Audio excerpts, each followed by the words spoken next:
importante poner freno a la ola de violencia que se vive hoy en nuestro país. Pero ¿cómo lo vamos a lograr? Si en nuestra casa maltratamos emocional o físicamente a algún miembro de la familia.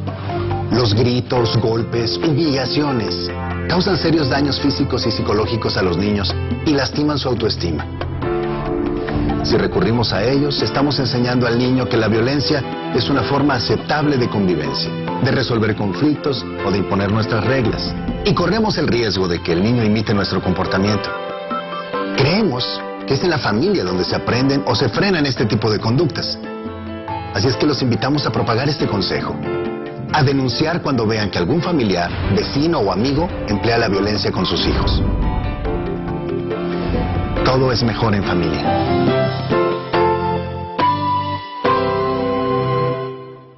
Una forma de violencia es el tratar de hacer creer a un niño determinada circunstancia, hacerle un lavado de cerebro con cierta información. Esto se conoce como alienación parental y para conocer más a fondo este término, damos la más cordial bienvenida en respuesta oportuna a Lucía Rodríguez Quintero, subdirectora de Estudios de la Mujer de la Comisión Nacional de Derechos Humanos. Bienvenida, muchísimas gracias por estar con nosotros. No, gracias a ustedes por la invitación. Buenas tardes. ¿Qué tan común es la alienación parental?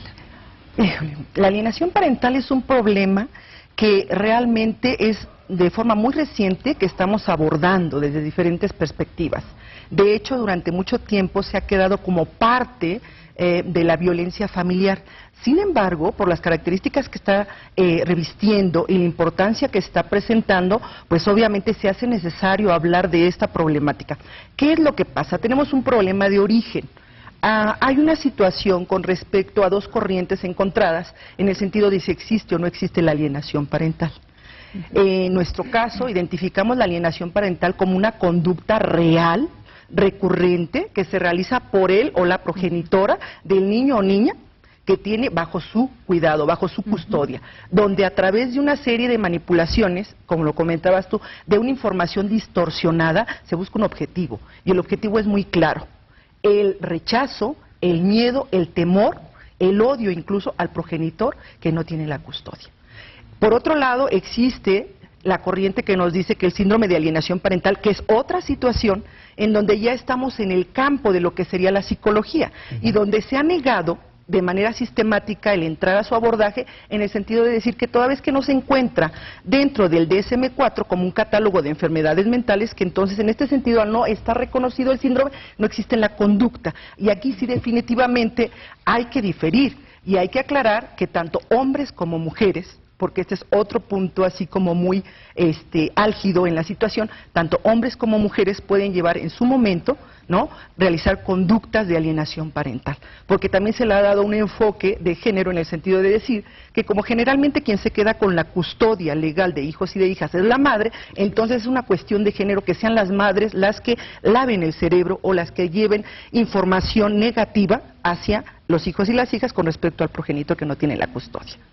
¿A qué edad es más común que un niño sea víctima de alienación parental? ¿Cuál es el rango? Bueno, yo creo que tendríamos que entrar como que al estudio de diferentes casos. Yo puedo hablar de lo que nos han comentado algunos expertos que trabajan con el tema. En el caso particular de algún juez de lo familiar, nos comenta que el rango mayor de lo que se ve en su juzgado está entre los primeros años de edad, ¿no? Pero sin embargo el impacto que va teniendo esta alienación parental, que se da en todos los rangos de edad, que es interesante, aplica en contra de niñas, de niños y de adolescentes, hombres y mujeres.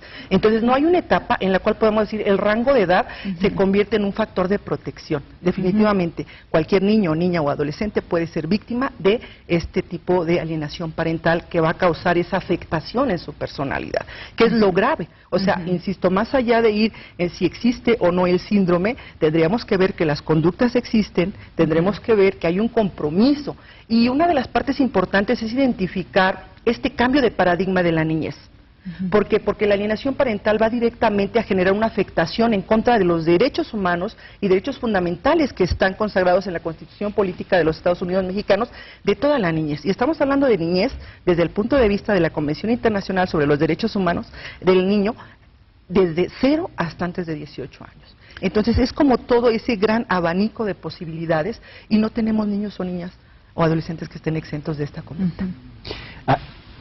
Licenciada, ¿hay legislación ya, se está caminando en esa dirección, aunque no esté en el DSM-4 en cuanto a trastornos sí, mentales? Ni en algunos otros catálogos. Así sí. es. ¿Hay instancias ya legales o se está moviendo, hay alguna corriente en esa dirección para que de verdad se puedan tomar medidas que impidan esa variante de maltrato infantil? Sí, afortunadamente sí, hay todo un proceso de armonización legislativa, donde con base precisamente en el interés superior de la infancia, que es el eje rector de todas las políticas públicas, se está dando una serie de cambios a nivel legislativo. Quiero comentar, y esto pues realmente es interesante, que actualmente en lo que es la legislación civil y o en su caso familiar, porque tenemos estados que tienen código familiar específicamente, tenemos solamente 2 casos en donde expresamente se habla de alienación parental. Esto nos dice que es un problema que existe, que está ahí, que hay estados de la República que se han comprometido en esta protección integral de los derechos de la infancia y entonces están cambiando su marco normativo para poder garantizar los derechos. ¿Cómo cuáles estados? Estamos hablando en particular del Código Civil de Aguascalientes, que habla expresamente de prohibir la alienación parental. Pero eventualmente decimos, bueno, estamos prohibiendo una conducta que no sabemos realmente qué entendemos por ella. Entonces el segundo paso es definirla, conceptualizarla. Y entonces el Código Civil de Aguascalientes nos dice que se prohíbe a cualquiera de los progenitores que realice actos de manipulación o de alienación parental. Entendiéndose por la alienación parental, la manipulación, la distorsión de la información que se dé al niño o a la niña, ¿sí?, al menor de edad que se encuentra bajo su custodia, en contra del padre o el progenitor, padre o madre, que no tienen la custodia, con el fin de lograr esta situación del odio, el rechazo, el miedo injustificado. Esto es muy importante porque la alienación parental, ¿sí?, tiene que ver con una conducta que se realiza y que no tiene una justificación de ser.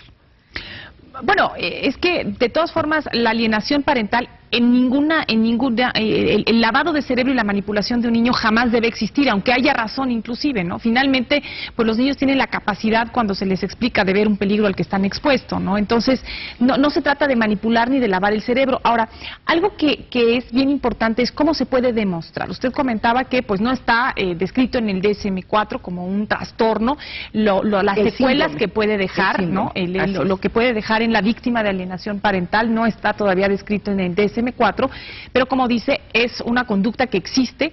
¿Cómo se puede demostrar que existe alienación parental? Porque también muchas veces cuando existe una denuncia de determinado acto de uno de los 2 padres, pues la parte que se está defendiendo, pues puede abogar de que no, pues es que es alienación parental. Entonces, ¿cómo se puede demostrar que efectivamente está ocurriendo el hecho y que no es alienación parental, o al contrario, que efectivamente hay una manipulación por parte de uno de los progenitores? Ok, solo para no dejar pendiente el punto anterior, también tenemos avances en el Código Familiar de Morelos que también le explicita que eso es importante.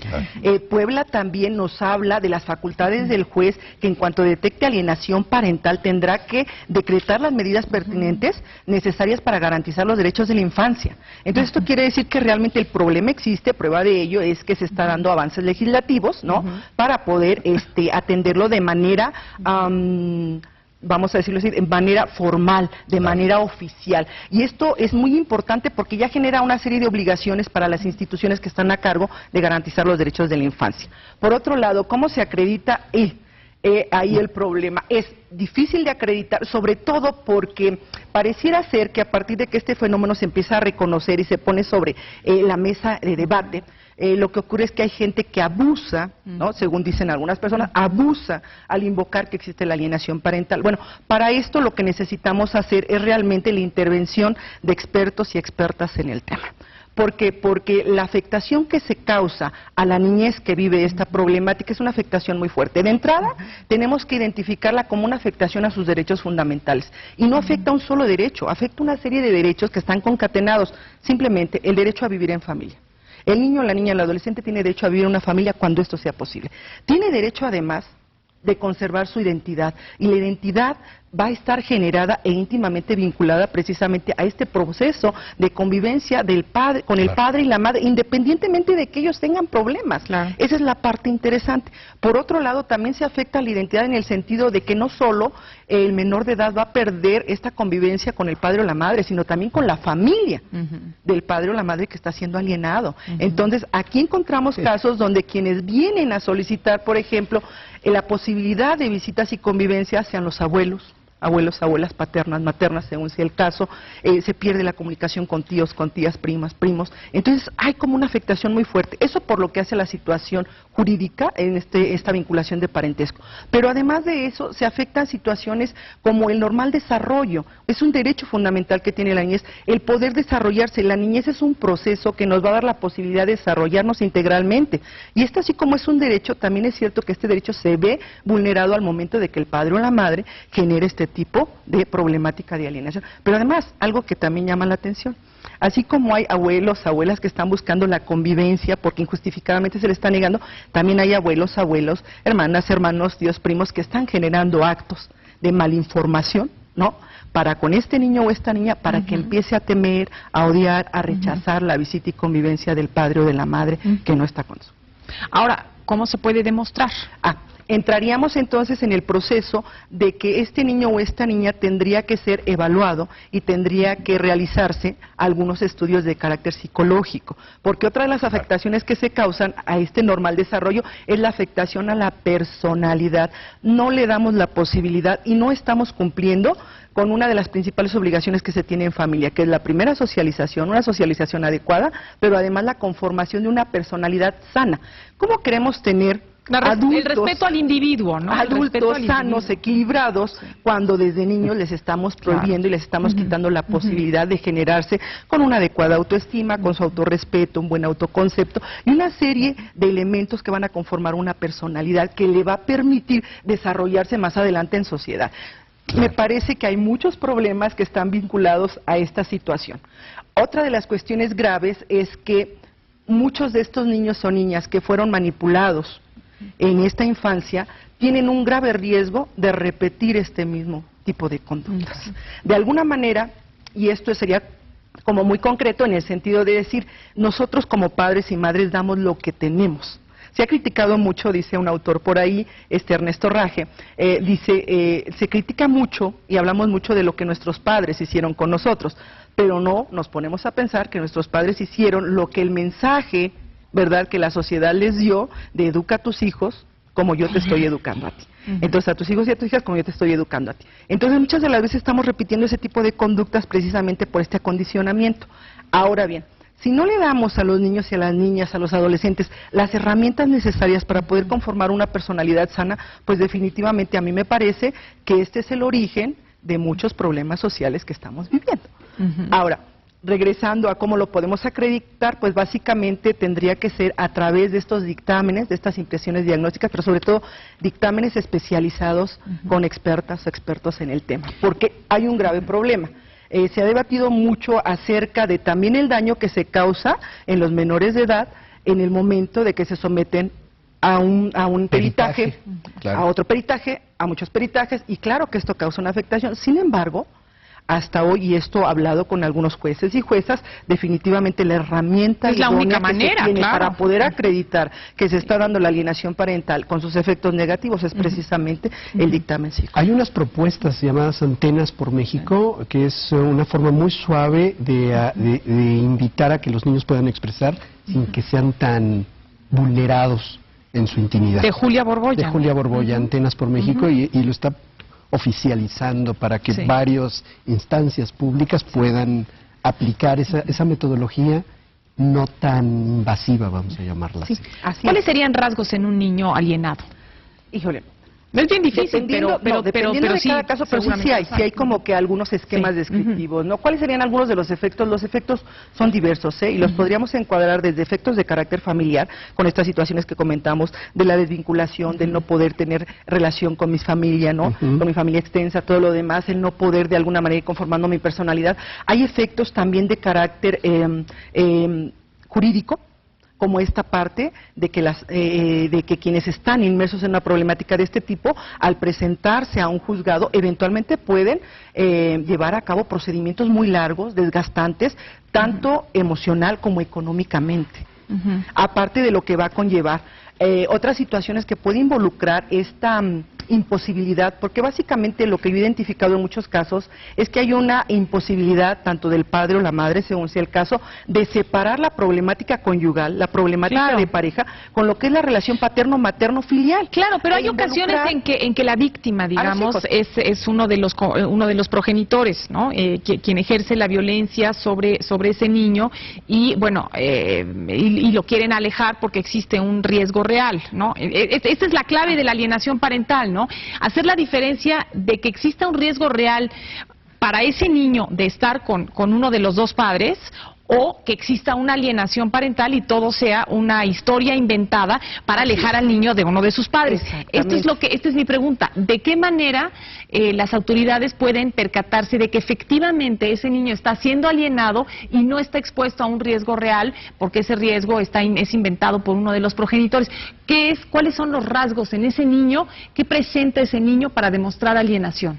Bueno, muchos niños que están viviendo, que serían otros los efectos, en los niños es precisamente una afectación a su personalidad. Son niños desconfiados, son niños que tienen un discurso muy interesante, porque antes de que les pregunten dicen, y esta es mi opinión, a mí nadie me dijo que dijera nada.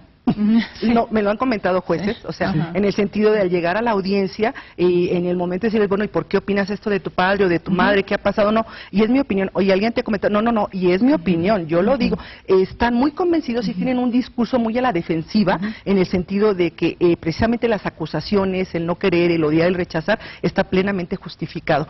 Tienen discursos además muy diferentes e incongruentes con lo que sería su edad y su desarrollo. Existen palabras que no utilizaría un niño común y corriente que no estuviera viendo este tipo de problemáticas, por ejemplo. ¿No? Hay mucha culpa, se viven con mucha culpa, de alguna manera algunos de ellos han tomado parte como en esta triada de resolución del conflicto que tendría que ser entre padre y madre, también ellos entran ahí y entonces se ven como mediadores en el conflicto. Muchos de ellos se ven con la culpa de que si se están peleando en el juzgado es precisamente por mí, yo soy quien tengo la culpa si yo no estuviera. Entonces pueden llegar a estas situaciones tan graves como en tendencias de autoagresión a ellos mismos. Entonces, y si no es que pensamientos hasta suicidanos, dependiendo de la edad y el desarrollo de cada uno de los niños. Y digo, estaríamos hablando de casos muy extremos. Por eso la importancia de prevenir, de detectar oportunamente. Y bueno, la problemática tan es real y tan es vigente y tan existe que tenemos no solo los avances legislativos, sino tenemos instituciones que se encargan de dar atención a estas problemáticas.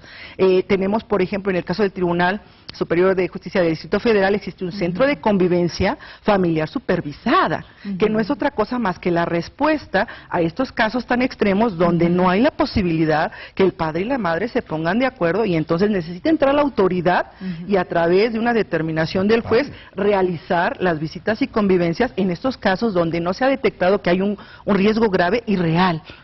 Porque el punto de la alienación parental es que es una serie de acusaciones infundadas y que no tienen una manipulación del niño para los beneficios de la madre, ¿no? Así es, de la madre o del padre.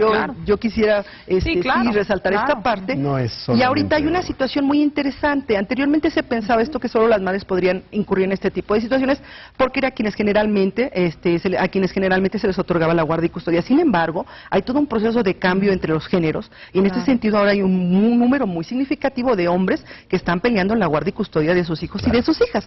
Entonces, bien puede ser que los hombres o las mujeres puedan incurrir en este tipo de actos. Ahora, ¿por qué se presentan? Yo creo que tiene mucho que ver esta imposibilidad de no poder separar estos ámbitos, pero también tiene que ver mucho los problemas personales. Esto es, yo como madre o como padre tengo una serie de obligaciones fundamentales para con mis hijos y mis hijas. Uno de ellos es precisamente el apoyar la conformación de una personalidad sana, el favorecer una comunicación familiar respetuosa y también sana. Y esto es lo que yo no hago. En el momento en que empiezo a alienar a mi hijo o a mi hija, estoy obstaculizando que fluya esta comunicación, estoy obstaculizando que el niño o la niña pueda tener la comunicación abierta con su padre y con su madre. Y recordemos que tanto la figura paterna como la materna van a influir necesariamente en la conformación de una personalidad sana. Claro. Pues licenciada Rodríguez, muchas gracias por habernos acompañado con la respuesta oportuna. Gracias, licenciada. Y en torno a la alienación parental, aquí le tenemos la respuesta digital con Daniel Escalante. ¿Deseas saber más sobre el tema de hoy? Dirígete a alienacionparental.org, un sitio que explica de manera breve y concisa en qué consiste este padecimiento. Además, podrás conocer el testimonio de personas que han pasado por una situación similar a la tuya, así como entablar un diálogo en los foros o contactar a un especialista. Otro sitio con datos útiles e interesantes es zonapediatrica.com. Encontrarás un documento extenso y completo sobre qué interviene en la alienación parental y qué se puede hacer al respecto. Consulta la bibliografía recomendada y comenta cada una de las entradas con usuarios en tu misma circunstancia. Vamos a un corte comercial y regresamos aquí a Respuesta Oportuna.